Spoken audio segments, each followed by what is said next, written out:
ML or HOK? Okay, pagkapalaman nyo ba't di ako nag-i-invest sa HOK? I mean, nagagandaan ako sa game. No offense. Maganda yung game. Maganda yung pagkakagawa. Lahat. Ba't di ako nag-i-invest sa HOK? Pagkapalaman nyo lang. Real talk lang tayo dito. Real talk lang. Puta, mabatter na yung mababatter dyan. Yung mga naglalago ng HOK. Tang ina nyo, no? Nilalago ko yung HOK. Ano sabi nyo? ML pa din? Ngayon lumabas yung HOK. Nagbabayad sa influencer. HOK na? Then guys, eto HOK versus ML. Sa akin, ba't di ako mag-invest masyado sa HOK? Kasi guys, takang ina, men. Saka nakalaban mo dun in check, men. Legit. Nakita mo yung team ng Vitality sa HOK? Ginawang at yung Boom Esports ng Pilipinas. Yung ginawang tanga, men. Tang ina, may 3 in-check sila sa roster, men. Alam mo yun, may pag may in-check ka dun lamang ke.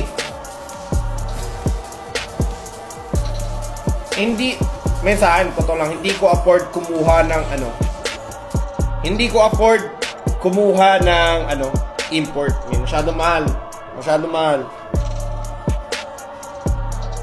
Totoo naman yun eh.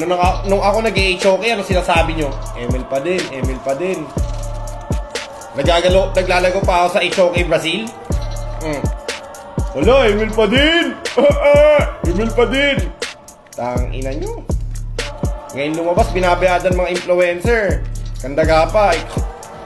Ganun yung sitwasyon no? I mean, okay lang naman. Sa akin, wala naman hanap buhay kasi din namin yun eh. Influencer. Hanap buhay namin yun, men. Hindi, alam mo yun, hanap buhay namin, hindi naman natin masisiyan yung mga tao, men. Kung saan may pera, dun tayo, di ba? Ayun lang naman yun eh. Normal lang yun. Pero, ang problema kasi guys, sa mga tao ngayon, porket yung mga favorite nilang streamer, ayun yung nilalago. Gusto mong men, tumaas yung lumaki yung yung HOK. Lagyan nila ng 5 man, puta, hindi ka na maka 5 man sa high rank, men. Paano ko alam? Putang ina mo, batak din ako dun nung pagka-release nung nakita ko walang 5 man, nawalan ako ng gana. Totoo, legit, nawalan ako ng gana. Parang, shit, men, paano kami makakahabol sa mga in-check na ito, men?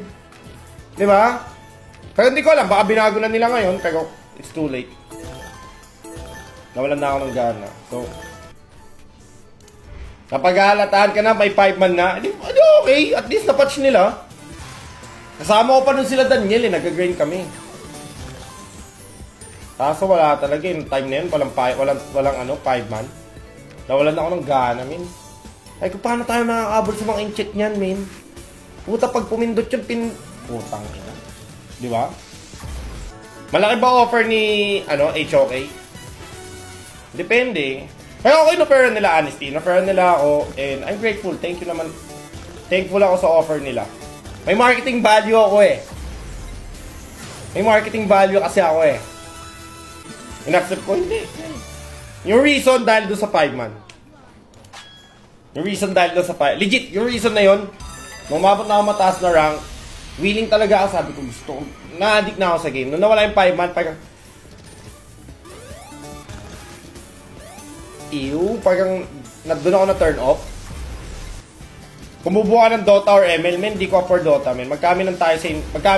Aminin ko na sa inyo, di ko afford bumuo ng Dota team. Masyadong mahal, men. Hindi ako yung tao na fake it till you make it, men. Aaminin ko sa inyo, guys, na mahal, men. Mahal bumuo ng Dota team, men.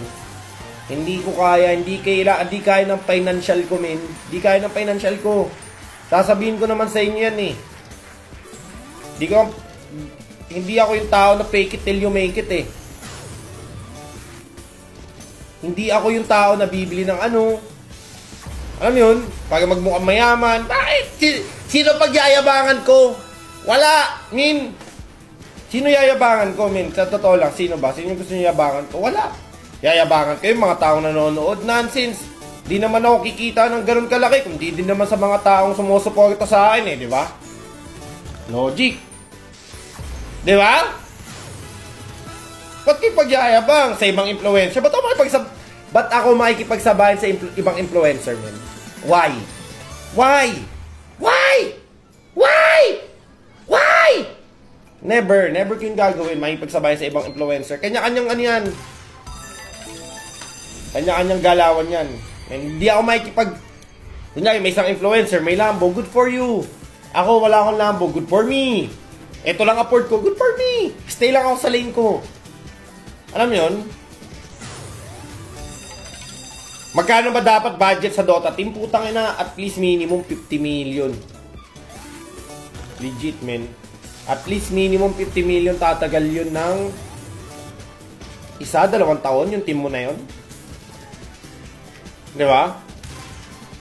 Hindi ko afford yun, men.